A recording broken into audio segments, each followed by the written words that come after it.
رکھا ہوا ہے، اس کے نام کے اوپر پابندی، اس کی تصویر کے اوپر پابندی، اس کی تشہیر کے اوپر پابندی، اس کی تقریر کے اوپر پابندی، اس کے کاغذات کے اوپر پابندی، اس کے الیکشن کے اوپر پابندی، اس کے بلے کے اوپر پابندی، اس کے کارکن کے اوپر پابندی، اس کی خاتون امیدوار کے اوپر پابندی۔ سپریم کورٹ آف پاکستان میں پہنچ گئی ہے۔ پاکستان کی تاریخ میں پہلے جب دھاندلی ہوتی تھی تو حساب کتاب سے ہوتی تھی، اب بے حساب ہو رہی ہے۔ اور پہلے جب نواز شریف کرکٹ کھیلتے تھے یا ان کا خاندان کبڈی کا اور کشتی کھیلتا تھا تو وہ کہتے تھے ریفری ہمارا ہونا چاہیے۔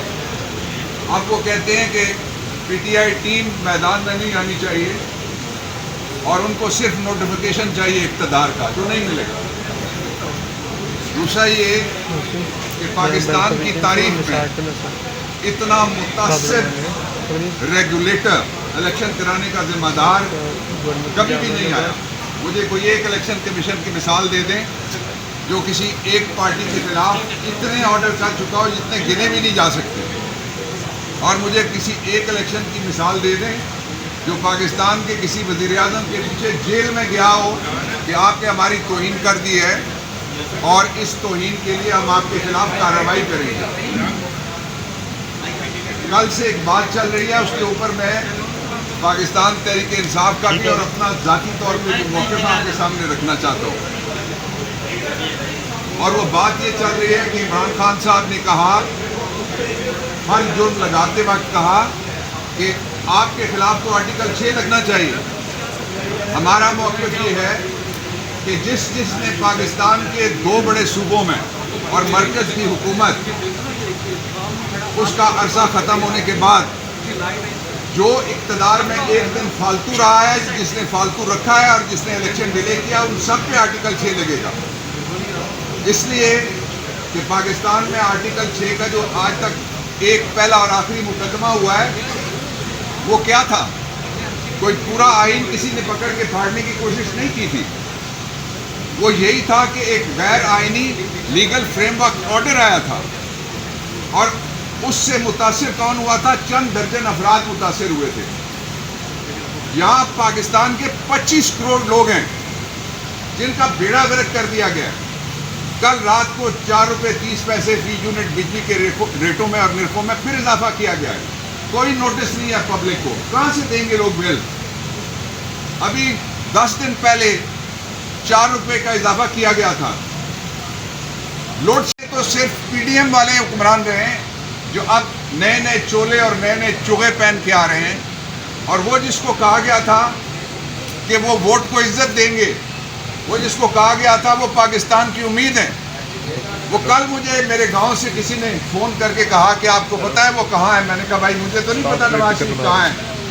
اس نے کہا سر میں نے دیکھا ہے ساتھ والے جو جنگل ہے مری کوٹا کا، اس میں وہ ووٹ کی عزت کا گم شدہ رکھا ہوا ہے، اس کے نام کے اوپر پابندی، اس کی تصویر کے اوپر پابندی، اس کی تشہیر کے اوپر پابندی، اس کی تقریر کے اوپر پابندی، اس کے کاغذات کے اوپر پابندی، اس کے الیکشن کے اوپر پابندی، اس کے بلے کے اوپر پابندی، اس کے کارکن کے اوپر پابندی، اس کی خاتون امیدوار کے اوپر پابندی۔ آئین کہتا ہے 5%،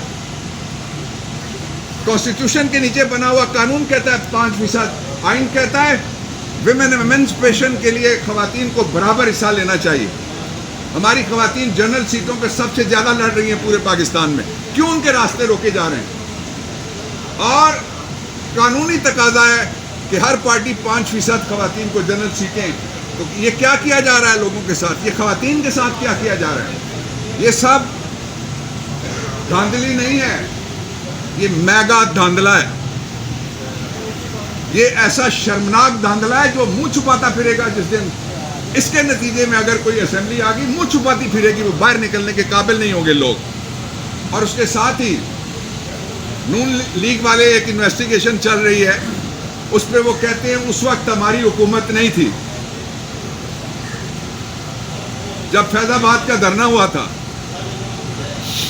اور نواز شریف واپس آتا ہے بجلی کا بل شہباز کی مہنگی کیوں لہراتا ہے، کہتا ہے ہماری حکومت نہیں تھی۔ کتنے جھوٹ اور بولو گے؟ انگریزی میں کہتے ہیں بگ وائٹ فیٹ لائی، اس سے آگے گزر کے ساری ڈگریاں طے کر گئے۔ یہ پورا نظام اگر کسی جھوٹے کو کسی ایسے شخص کو جو منی لانڈرنگ کرنے میں ملوث ہے، کسی ایسے شخص کو جس نے آج تک قوم سے معافی کبھی نہیں مانگی، اس نے کتنا پیسہ لوٹا ہے، اس کو اجازت ہے. اور جو اپنے خرچے پہ جیتا ہے، جو 3 بناتا ہے ہاسپٹل، کینسر ہاسپٹلز، اس کی فنڈ ریزنگ کے اوپر پابندی ہے. اور یہ جو لوگ ہیں، یہ جس کو مرضی چاہیں، انہوں نے پروونشل ہمارے ایک جو آئینی ادارہ ہے ہائی کورٹ، اس کے اوپر سارے اٹھ کے دوڑ کے پڑ گئے، اس لیے کہ کیوں کسی کو ریلیف وہاں سے ملے. عدالتیں تو ہوتی ہی ریلیف کے لیے، جب کوئی تکلیف میں ہوتا ہے تب وہ ریلیف مانگنے کے لیے عدل کے دروازے کا زنجیر عدل آ کے ہلاتا ہے. اس لیے ہمیں پوری امید ہے کہ ہمارا جو بلہ ہے اس کے سلسلے میں سپریم کورٹ آف پاکستان سے ہمیں پوری امید ہے. الیکشن کمیشن کو چاہیے کہ وہ لوگوں کو یہ بتائے کہ کیا سول جج کسی خاتون کے مقدمے میں فیصلہ کرنے کے بعد اپیل